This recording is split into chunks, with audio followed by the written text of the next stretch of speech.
आखिरकार चोर पकड़ा गया, यानी जिसकी गलती है वो सामने आ गई। जी हाँ, मैं बात कर रही मंगल लक्ष्मी के शो के बारे में, जहाँ पे नील की सच्चाई सामने आ जाती है कुसुम के। सभी का स्वागत है टेलीटशन पे लाइव इंटरेस्टिंग अपडेट्स टीवी की दुनिया से, जहाँ हम देखेंगे कि मंगल लक्ष्मी के शो में दिखाया जा रहा है कि कैसे नील की बुरी नजर होती है उन गहनों पे जो पॉलिश करा के आए होते हैं, जो मंगल जब रख रही होती है उसे रखते हुए देख लेते हैं कौन, नील। अब प्लानिंग कर लेते हैं गायब करना है और दूसरे ही पल वो गायब भी हो जाते हैं। सुबह सब ढूंढ रहे होते हैं पागलों की तरह। होता ये है कि ढूंढते ढूंढते जब सब थक हार जाते हैं तब आदित्य कहता है कि मैं पुलिस को फोन करूंगा। लेकिन जैसे ही नील वहां से भागने का प्लान बनाता है कि मैं जाता हूँ, जल्द से जल्द गहनों को ठिकाने लगा दूंगा, यानी बेच दूंगा, तो सारा प्रॉब्लम ही खत्म हो जाएगा।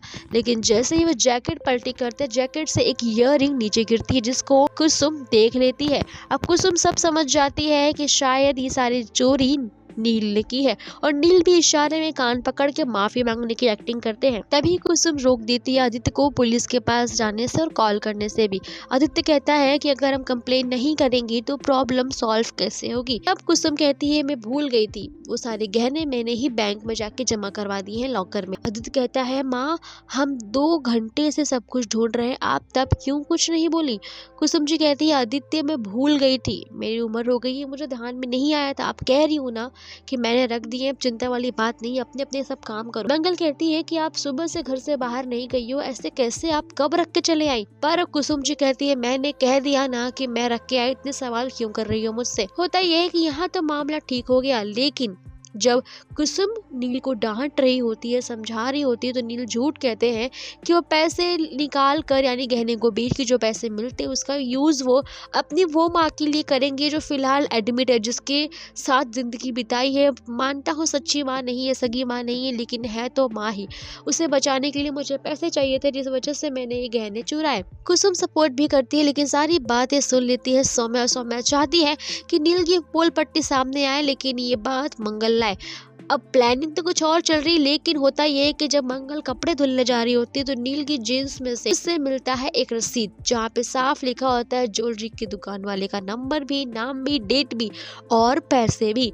बस वो आके सवालात करना शुरू कर देती है, लेकिन सवालात के बीच में कुसुम कहती है कि मंगल नील पे इल्जाम लगाना बंद करो। मंगल कहती है कि रसीद में साफ साफ लिखा है यहाँ वहाँ कि कुल मिला के चीजें सबूत साफ कह रहे हैं, जो भी यहाँ वहाँ लिखे है, डेट्स लिखी है, टाइमिंग लिखी है, दुकान के नाम लिखे कि ये नील ने की है। बस बहस बढ़ती, लेकिन देखते हैं अभी फिलहाल नहीं दिखाया गया कि सारा इल्जाम किस पे आता है, क्या नील अपनी गलती को एक्सेप्ट करता है, कुसुम जी कहीं कुछ और ना कर दे।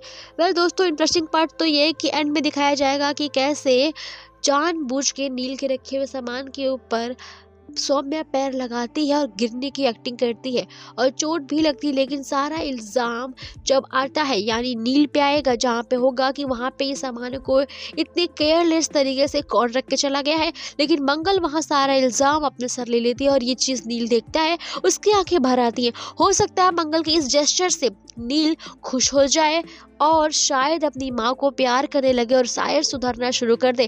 पहले दोस्तों देखते हैं क्या होता है, क्योंकि नील के बढ़ते कदम ईशानी से दूर ले जाएंगे। जी हाँ, मंगल ईशानी के बीच डिस्टेंस आ जाएगा अगर नील मंगल की तरफ बढ़ता गया। देखते हैं क्या होता है। वेल, जानने के लिए शो को देखना पड़ेगा, तो शो को देखते रहिए, हमारे साथ जुड़े रहिए, सब्सक्राइब करना ना भूलिएगा टेलीटशन को।